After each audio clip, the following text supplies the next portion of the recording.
Bueno, vamos a ver hoy el octavo craneal. Déjenme bajarle la música a esto.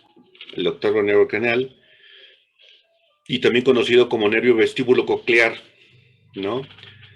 Es un nervio, como lo dice ahí, sensitivo, y se explora de la siguiente manera. Si ven el dibujo, si ven el dibujito que está aquí, le están le está haciendo un chasquido a la persona que está explorando, pero está abriendo ¿qué? Los ojos, ¿no?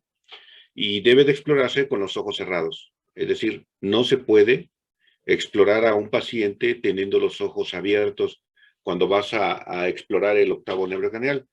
Le dices, te pones enfrente de él y dices, cierra usted los ojos, y le hacen el chasquido del lado derecho, y él les tiene que decir de qué lado está escuchando el chasquido. Normalmente los decibeles normales son 20 decibeles, y cuando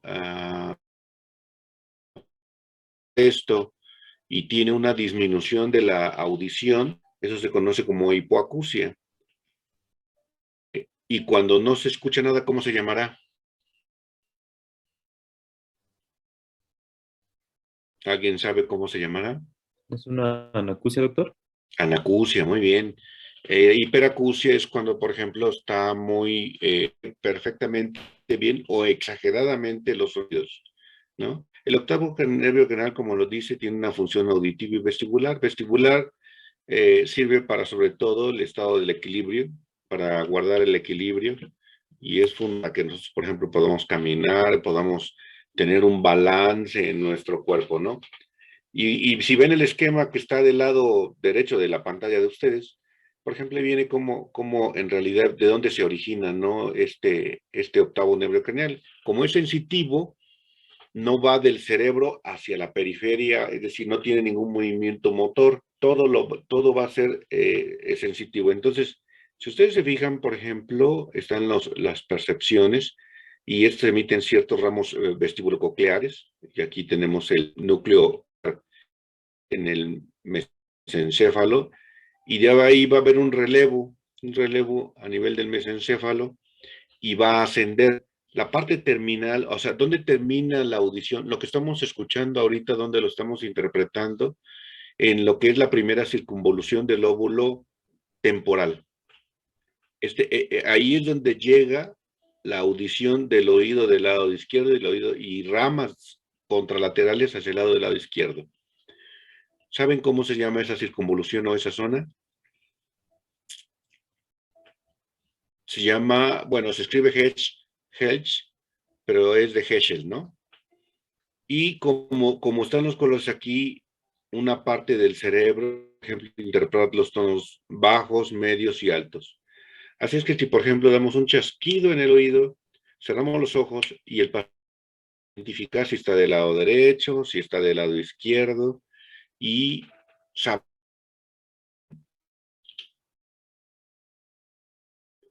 Hay ciertas pruebas vestibulares, como la estamos viendo aquí, lo que es el Weber, la prueba de Rini, la de Savage, pero esto lo van a ver en otorrinolaringología, ¿no? O ya lo vieron, ¿verdad? No, ya pasaron por otorrinolaringología, Sí, doctor. ya lo vieron, o sea, estuvieron viendo estas pruebas, Sí, o no ya. las vieron, Sí, sí, lo checamos, doctor. lo que en realidad para ver la parte auditiva. ¿Qué puede ocasionar una lesión del octavo nervio craneal? Nos vamos a las enfermedades que nos interesa. Pues puede ser una hipoacusia conductiva o sensorial. Lo más común es que tengan un tapón de cerumen, las infecciones como la otitis media, la otosclerosis, el síndrome de Meniere, que creo que ese es uno de los síndromes que más se ve en otorrinolaringología clínico, los tumores del ángulo pontocerebeloso como los schwannomas o neuroacústico, meningiomas, sorderas súbitas por oclusión vascular, es decir, cuando un paciente es hipertenso, nuestros abuelos, bueno, sus abuelos, porque mis abuelos ya no existen, pero hipertenso, no se toman el medicamento y van perdiendo de manera gradual de la audición, y eso es secundario a los eventos isquémicos que va teniendo en la arteria que irriga esta zona, ¿no? Pues la vestibulopatía vascular. pero también tiene una rama que es la rama vestibular. La rama vestibular se encarga del equilibrio y aquí es donde entran estas pruebas importantes de, por ejemplo, cuando le dicen al paciente siga una línea, tiene que seguir la línea, obviamente van derecho, tratan de mantener un equilibrio. A los jóvenes, es decir, jóvenes como ustedes, los niños, mantienen mucho mejor el equilibrio cuando, por ejemplo, les hacen las pruebas.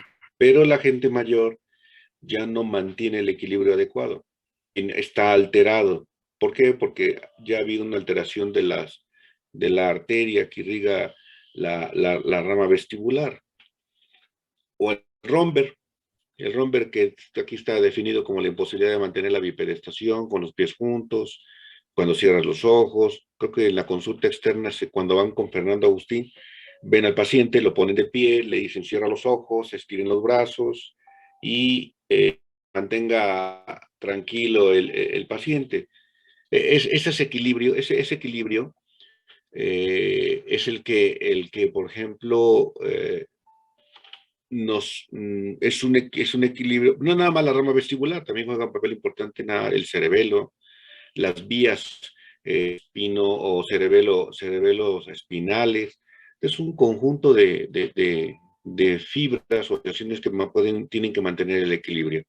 Y se conoce con el síndrome de Romber positivo, bueno, cuando hay un problema que no pueda sostenerse, se va de lado o se va hacia atrás el paciente. Puede haber una lesión en el cerebelo, puede ser en el nivel del conducto auditivo interno, como lo menciona aquí, o bien en cualquier parte de los fascículos vestibuloespinales. Este es muy sencillo de hacerlo. Yo espero que en la consulta externa se las esté enseñando el doctor Fernando Agustín, porque cuando van conmigo sus estudiantes, yo sí les enseño cómo se debe de explorar todo esto. Hay ciertas patologías, por ejemplo, las marchas aquí como las más comunes, la lateropulsión, se va hacia un lado cuando está caminando, y eso ahí, por ejemplo, podemos ver en los pacientes hipertensos también una alteración en la marcha, sobre todo por datos isquémicos, o sea, datos de infartos, y eso ya lo vimos, ¿no? Igual. Pues yo no sé por qué está esa imagen aquí, pero pues no le hagan caso, dice romper positivo, no se le ve nada. Los inicio y el vago, esos son mucho más sencillos a la hora de explorar. Yo creo que me voy a quedar con el que se quede en piso para hacer una exploración neurológica y pueden poner en práctica esto, en que sí es real, ¿no? El glosofaringio se encarga de recoger la información sensitiva de los del tercio posterior, perdón, de la lengua, y regula la actividad de las parótidas y la fonación y la deglución. ¿Se acuerdan qué era la prosodia cuando vimos las funciones mentales superiores? ¿No era el poder articular palabras, doctor? Más o menos, porque eso es disartria. Acuérdate, eso es disartria. La prosodia es la entonación que le damos ahorita lo que estoy utilizando es una entonación del centro del país, pero si hablo de Monterrey, hablarías una prosodia diferente. Les decía, los de Campeche hablan una prosodia diferente. Es la entonación que tenemos con las palabras. Bueno, el glosofaringio tiene mucho que ver con la prosodia también, porque permite la fonación y la deglución. Y cuando un paciente, por ejemplo, han visto que no puede deglutir y luego van a empezar a ver algo que se llama afección de nervios craneales bajos. Estos son los nervios craneales bajos y los pacientes tienen problemas para la deglución. Luego les ponen sonda Foley para poder alimentarlos. El vago todo el mundo lo conoce, es el más largo de todos los nervios craneales y tiene funciones parasimpáticas viscerales a nivel de tórax y abdominales. Es muy largo este nervio, ¿no? Es el que menos a veces hacemos importancia, pero la verdad, inclusive las crisis convulsivas pueden iniciarse o pueden pararse por una estimulación del nervio vago en forma retrógrada. Si un paciente está convulsionando y es difícil control su crisis convulsiva, le pueden poner un estimulador del nervio vago y se pueden controlar esas crisis convulsivas y disminuir la cantidad de medicamentos. Pero cuando nosotros queremos explorar el glosofaringio y el vago juntos, tenemos que decirle al paciente que abra la boca. Y la úvula, si ustedes la ven, la úvula está central. tiene que ver el paladar que sea simétrico, un paladar simétrico, pero a la vez están estimulando la parte posterior y tiene que estimular el reflejo de nauseoso. Si hay, por ejemplo, un paladar que está mucho más bajo que el otro, ahí pueden con toda seguridad decir que tiene una afección del glosofaringio, ¿no? De tal manera que, por ejemplo, sí es importante que abran la boca, sí es importante que vean la úvula, sí es importante que vean el paladar, que estimulen el reflejo. Con el mismo batelengua se puede estimular y está el reflejo nauseoso. Esta paciente, por ejemplo, tiene una sonda nasogástrica. ¿Qué quiere decir? Un paciente que vean con una sonda nasogástrica quiere decir que se lastimó el tallo cerebral y que tiene un problema en el glosofaringio, principalmente, y hay un síndrome que se llama de Wallenberg, que es un infarto de la unión cráneo-cervical secundaria a la hipertensión, al colesterol, o sea, a la diabetes, y que ocasiona un problema de deglución. Por eso les ponen la sonda nasogástrica a estos pacientes. El síndrome de Wallenberg, entonces, es un infarto a nivel de la unión cráneo-cervical. Del bulbo raquídeo, por supuesto. Acá está otra vez el síndrome de Wallenberg, igual este paciente, o no sé si es hombre, igual. La esclerosis lateral amiotrófica es otro paciente en el cual se va teniendo o consumiendo o perdiendo ciertas funciones. Los tumores del puente, del bulbo raquídeo, como los astrocitomas, o bien la siringomielia. ¿Sí tienen alguna idea de qué cosa es siringomielia? Siringomielia. ¿Alguien puede leer ahí abajo qué dice que es siringomielia?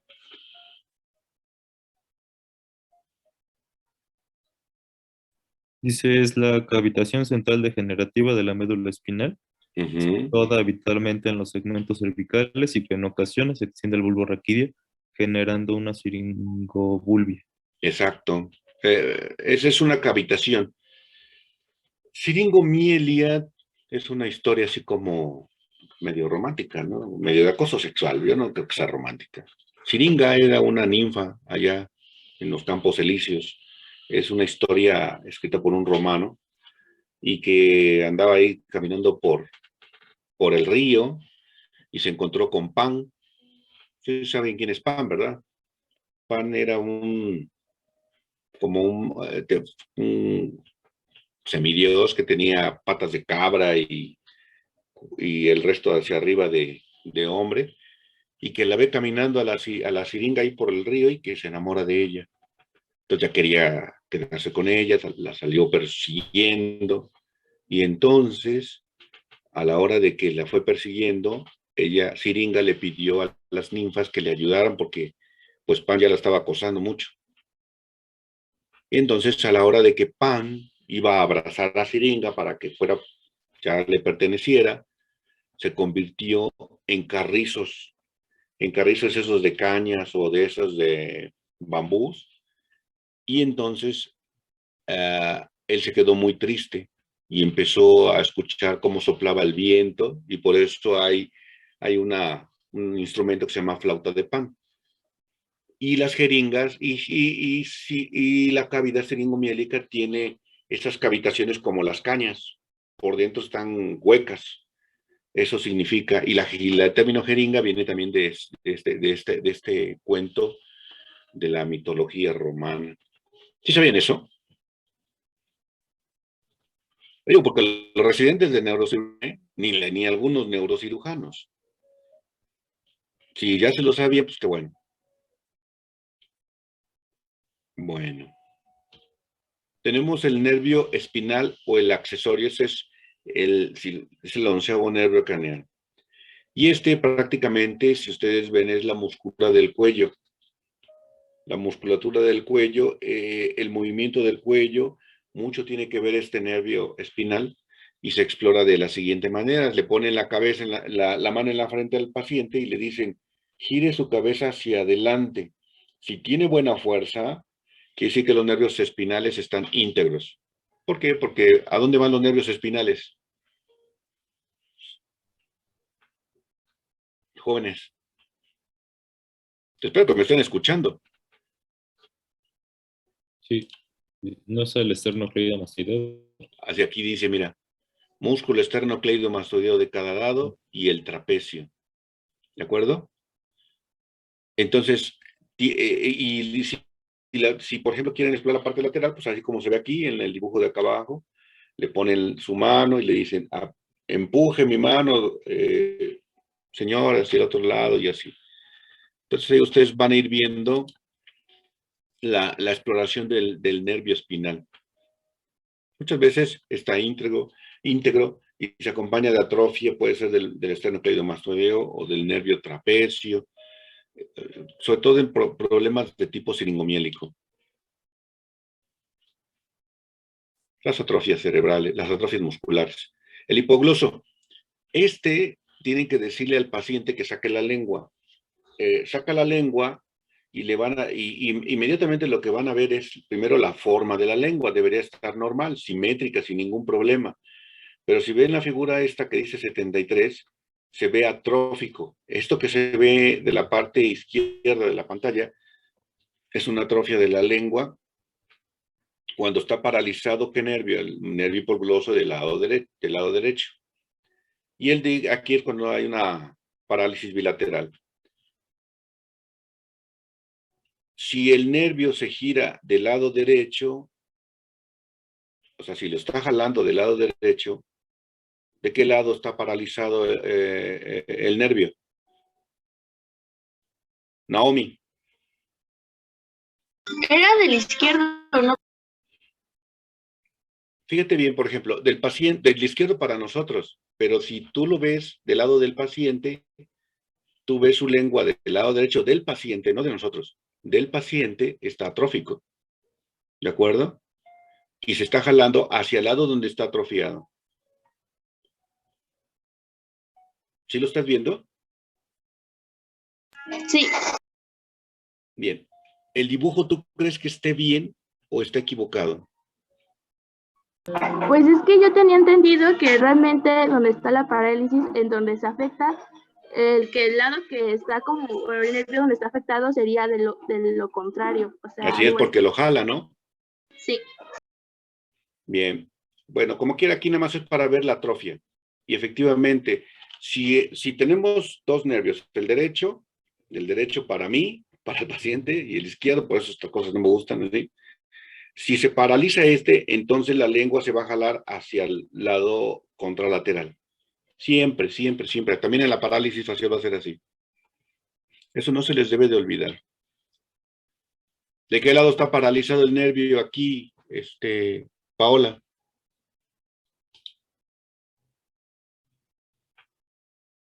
Paola, ¿sí estás ahí?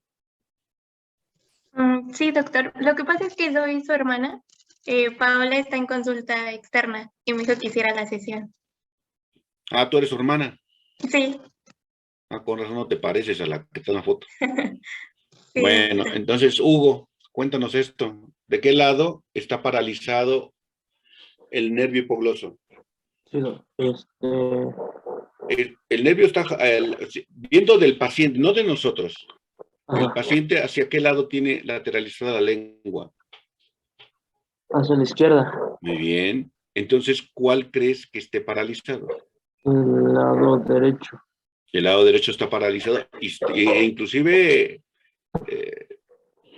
pues aquí se ven los dos lados. Ya aquí la imagen esta de la radiografía no nos interesa mucho. Esta se ve central, bueno, se ve más o menos central la lengua, ¿no? ¿De qué lado está atrofiado? Del lado del paciente. Del lado derecho. Y no sabemos por qué está feliz, ¿no? Si supiera lo que tiene la pobre, no estuviera tan contenta esta paciente. Pero sobre todo Zaira, ¿tú cuántos nervios crees que estén afectados este señor? Y mira, acá atrás está el logo del IMSS. Del lado del paciente, el lado derecho y en el nervio lado izquierdo. Uh-huh.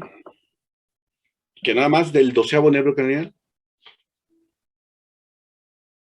Pues estaba viendo la mirada, pero se ve... ¿Qué más le no ves? sé. ¿Qué más le ves? Analízalo bien y ve, o sea, La lengua se está girando del lado izquierdo, viendo del lado del paciente, ¿no? Porque ese es el lado sano. Lo está jalando. ¿También tiene parálisis facial de ver? No, de Bell no puede ser porque eso sería periférico. Si tiene una lesión que tiene paralizado el 12º nervio craneal, pero además tiene sonda nasogástrica, perdón, sonda Foley, sonda nasogástrica, o sea, nada más piensas que tendrá un nervio paralizado. ¿El vago puede ser también? Glosofaringio, acuérdate que dijimos del paladar, deglución, la deglución la da el glosofaringio, ¿de acuerdo? Okay. Bueno, punto de esas cosas. De tal manera que, por ejemplo, se supone que aquí terminamos los nervios craneales. Ya de aquí hasta que adelante va a ser más rápido, ¿eh? Porque eso es lo que más cuesta trabajo y no hay cómo hacerlo en la práctica para que se nos quede ya bien grabado cómo debe de explorarse. Si es posible, si fuera posible que el lunes uno de ustedes fuera conmigo a mi consulta para enseñarles, sería lo ideal porque el lunes tengo otros estudiantes que no son mis estudiantes. Babinski, bueno, todo el mundo conoce y ha hablado de este signo que se puede evocar en un problema de tipo motor, sobre todo cuando está lesionada la corteza cerebral en un síndrome que se llama síndrome piramidal. ¿Qué vamos a estudiar de la función motora? Fuerza, tono, trofismo, reflejos de estiramiento muscular y reflejos patológicos. Reflejo de estiramiento muscular quiere decir los reflejos rotuliano, aquilio, supinador, bicipital, tricipital. Esos son los reflejos de estiramiento muscular, que sí los han visto ustedes alguna vez, o por lo menos han investigado, me imagino, en los videos. Pero la fuerza es bien importante que sepamos cómo evaluar la fuerza o cómo se clasifica, o cómo tiene esa clasificación de Daniel la fuerza muscular. Miren, si tenemos este muñequito que se llama Guillermo y tiene un brazo derecho, un brazo izquierdo, una pierna derecha, una pierna izquierda, esta fuerza se va a clasificar de la siguiente manera. Ustedes todos, eso creo, tienen una fuerza normal, entonces le vamos a dar 5 puntos. Si un brazo o una pierna tiene un movimiento activo contra gravedad y contra resistencia, es decir, si le dicen al paciente, si le dicen al paciente, voy a agarrar su brazo y usted súbalo. Ese es un movimiento activo contra gravedad. Sin embargo, no lo alcanza a subir totalmente, pero lo logra hacer. Le van a dar 4 puntos de 5 puntos, que es normal. Entonces, 4 de 5. Si tienen un movimiento activo contra gravedad, y aquí ya no hay resistencia, o sea, puede subirlo, pero no alcanza a subir el brazo totalmente, ese es 3 de 5, es decir, 3 puntos de los 5, que es lo normal.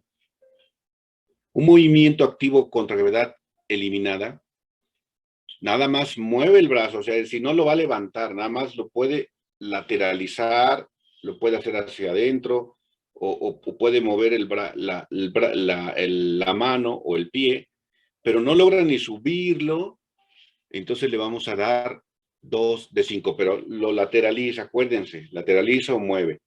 Si es una contracción mínima, en donde nada más se mueve el dedo de la muñeca o los dedos, contracción, o hace un movimiento muy ligero del brazo, es movimientos 1 de 5.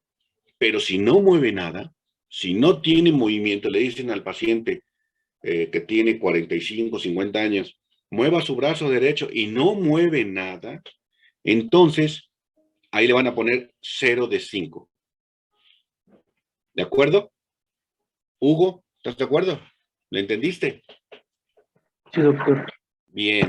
Grábense bien esta forma de evaluar la fuerza, porque los pacientes que están hospitalizados ahí en el servicio, algunos sí tienen disminuidas las fuerzas. O los pacientes que vemos en la consulta externa, vamos a ver que tienen algún problema de esto, sobre todo los pacientes con malformación de Chiari tipo 2, o sea, operados de meningocele, operados de la columna, algunos operados, por ejemplo, del cerebro, cuando tienen un tumor o un infarto de un hemisferio cerebral, van a tener estas secuelas neurológicas. Así es que toda su vida, bueno, si van a hacer dermatología, ¿no?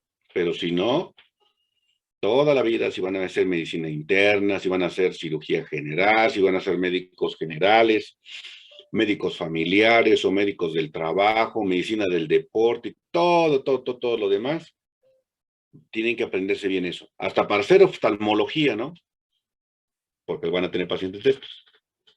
Se lo tienen que memorizar bien. 5 puntos es la fuerza normal que todos tenemos. 4, 3, 2, 1 y 0.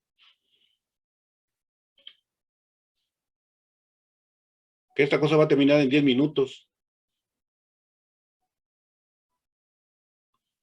Entonces, aquí Guillermo tiene 5 de fuerza de su brazo derecho, 5 de su lado izquierdo y 5. Este cuate es normal. Pero vamos a utilizar una terminología. Si, por ejemplo, pierde la fuerza total, vamos a utilizar el término plejía. Si nada más es una extremidad, ya sea el brazo o la pierna, se llama monoplejía o monoplegia. Pero si tiene disminución de la fuerza parcial, ya sea 4 de 5, 3 de 5, 2 de 5 o 1 de 5, parcial, lo vamos a llamar monoparesia. Si la mitad del cuerpo está sin moverse, se llama hemiplejía, ya sea la mitad del cuerpo del lado derecho o la mitad del cuerpo del lado izquierdo. Si la mitad del cuerpo está disminuida su fuerza, disminuida más no pléjica, se llama hemiparesia.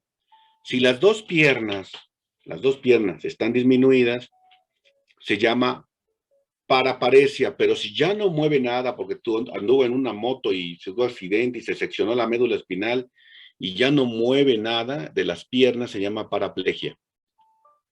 Cuando se lastiman los dos brazos, las dos extremidades superiores, y grábense bien esto, se llama diplegia, o sea, si no movemos los brazos. Si logramos mover 3 de 5, 4 de 5, 1 de 5, las dos extremidades, se llama diparesia. Pero si no movemos las 4 extremidades, nada, cuando hay un accidente, caemos de cabeza, se lastima la médula espinal a nivel cervical, entonces se llama cuadriplegia. Y cuando está disminuida, o sea, sí podemos subir las extremidades o superiores o inferiores, pero las podemos mover, eso se llama cuadriparesia. ¿De acuerdo? ¿Memi? Sí, doctor, pero es Naomi. Pues es que ya no veo bien, ya. Naomi, está bien. No se preocupe. Luego se me olvida todo. Entonces, y luego como ponen sus fotos de todos bien galanes y bien guapos, ya no sé ni quiénes son. Y la más tienen cubrebocas ni los conozco. Bueno, entonces habíamos dicho que Guillermo 5 de 5, es normal. Ahí está Guillermo. A ver, déjeme ver. ¿Zaira? ¿Estás por ahí? ¿Sí te llamas Zaira? ¿Sí está Zaira? Sí, doctor. Bueno, mira. Ve el dibujito. Guillermo se lastimó, se seccionó el nervio mediano del lado derecho y tiene disminuida la fuerza.